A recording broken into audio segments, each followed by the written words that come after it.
Hello, it's StephanieGrams with sewingwithsteamllc.com, and you can also find me at howtostartamemorybearbusiness.com. So I thought I would share a few tips for growing your sewing business. And again, my channel is mainly focused on home decor and sewing services such as memory bears, heirloom, and keepsake type of sewing business owners. And those are the tips that I typically share and focus on. Sometimes in business, things are slow. You're slow to get orders or slow to connect with other companies that perhaps would make a really good partnership with you and the services that you offer. So in today's video, I have 12 ideas I'd like to share with you on how to combat that. So let's get started. All right. Number one, learn a new technique. Is there a new sewing stitch that you'd like to learn, including hand embroidery? That plays a huge part in the designs that I create, whether it's a blanket made of t-shirts or the teddy bear with his hand embroidered face.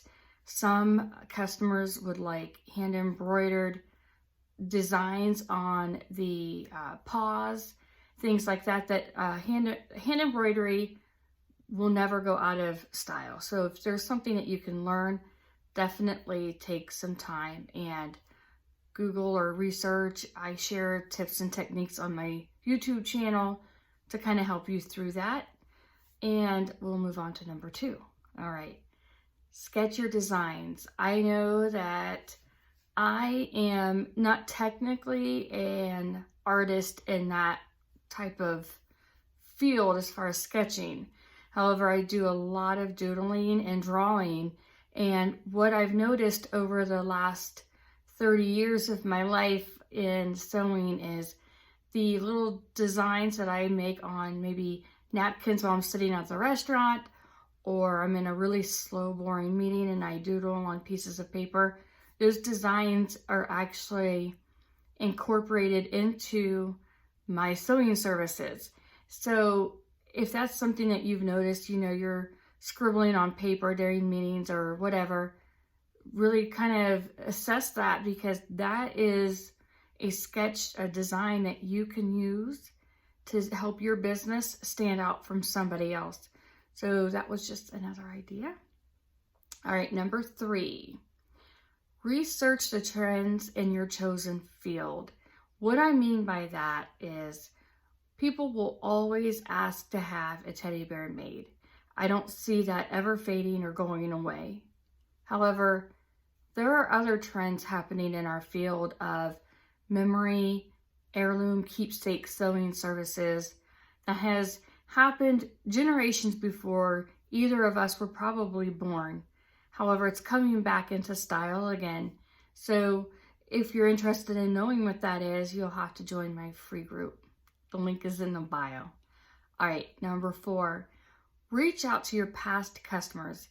If you're new and just starting out and you do not have a customer base, this is a golden opportunity for you to show your skills. And I've said this in many of my videos before. You can be your first customer. Find clothes that you like or used to like, recreate those into the product line that you're looking to sell. If you don't have anything of your own that you can tear apart and recreate, go visit the thrift store, Salvation Army, Goodwill. Those types of stores in your area should have it. I like to look at those as treasure troves, if I can say it right, treasure troves. You never know what you're going to find at a secondhand store or even a yard sale. So think about that next time you are trying to come up with an idea to incorporate sales and get people interested in your sewing services. Be sure to be your first customer if you have to be. Make that product, design it, learn the ins and outs of putting it together Decide if it's something that you can envision yourself sewing for the next 5 or 10 years, offering. If not, you haven't hurt anybody's feelings, and now you could just write it off your list of what you will sell and what you won't sell. All right, let me flip my sheet here. Number 5, seek new business connections. Basically, in the back of your mind, you want to think, who can I help today? Who needs my sewing services? I don't want you to think about this as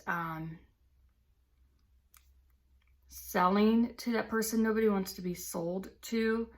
However, you need to make others aware of the sewing that you provide, because somebody around you could really use the gift that you've been given. Not everybody can sew.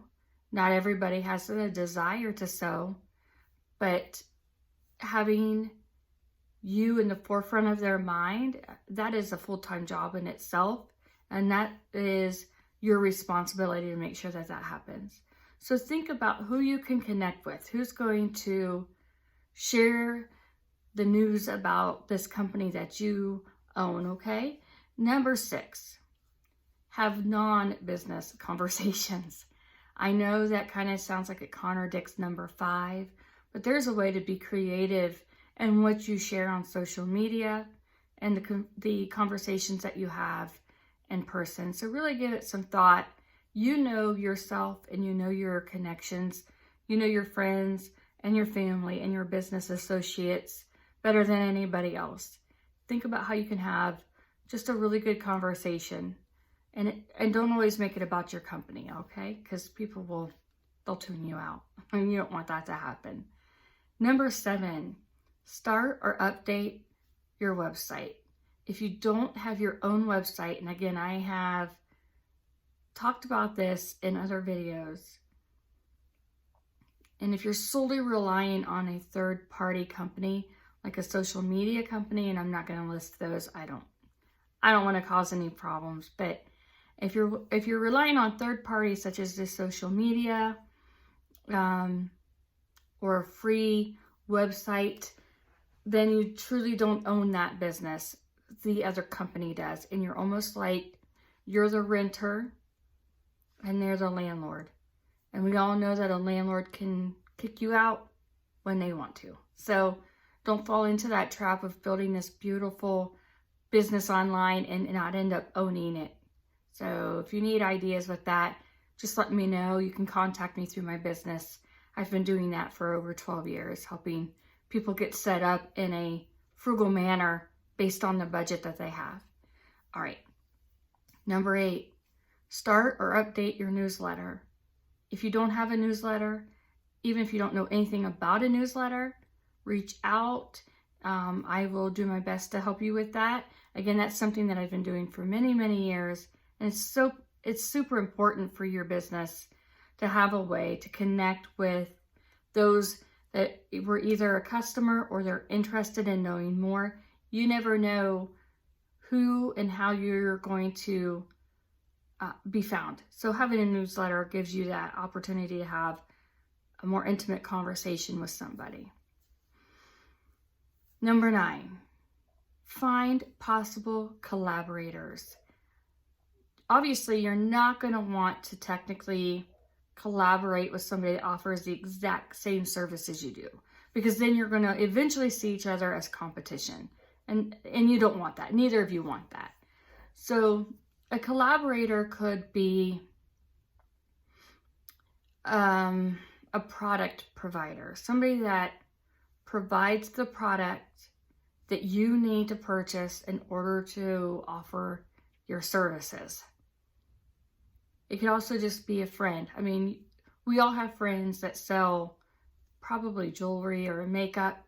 Think of creative ways where you guys can collaborate together to get more interest in each other's businesses. Again, this is when I recommend that you get out the old-fashioned pen and paper and really do what we call in the business world a brain dump.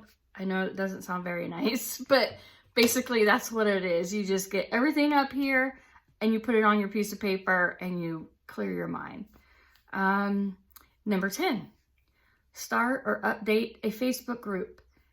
If you own a business, I recommend having a private group where people that have been interested, such as previous customers, current customers, or just people asking about your services.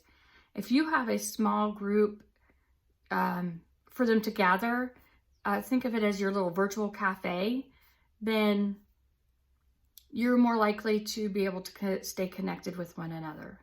And then you're able to also offer your services, help each other brainstorm on what it is that they want sewn, just things like that. So it's always good to have your own group, even if there's only 2 people in it. It's always a good idea. Number 11, write down the tasks that you don't like, such as technology, websites, marketing, newsletters, anything that you know you need to have in your sewing business in order to grow that you don't technically want to be in charge of or have to handle on your own. Write that down on a piece of paper, because in tip number 12, that is, find somebody to help you with the tasks that you wrote in number 11. That way you're not technically stuck doing everything yourself. In one of my previous videos, I talked about being the solo entrepreneur and owning your own business, but that doesn't mean you have to wear every single hat that comes with owning your own business. So get creative. And the way that you get creative and knowing what to get rid of or hand off is by writing it down. Write down what you don't like to do. Write down what's taking up more time than it should. Even if it's something, maybe you like to do the technology part. I know that I do, but I also know that I am only one person and I cannot be writing all my own newsletters or formatting the templates or updating the website and still be able to create the designs that my company requires that I create. So one of the big projects that I've been working on is getting a book together. So the book is, I guess all the little bits and pieces are together, but now it's time for me to find my support system to help me put all of it together so it's a nice cohesive book that I can sell to you or out into the marketplace. Now, am I able to do all of it on my own? Absolutely. I've done that for 12 or more years for customers or other clients. I like to say clients. And now that the table has turned and I need that done for me, for my business, I know the ins and outs. I know what it takes to go from an idea and a goal to getting it done. And I also know I can't wear all the hats to do that. So I just hope that as a sewing business owner, you take some of this advice and you run with it. You are able to grow your business, move it forward.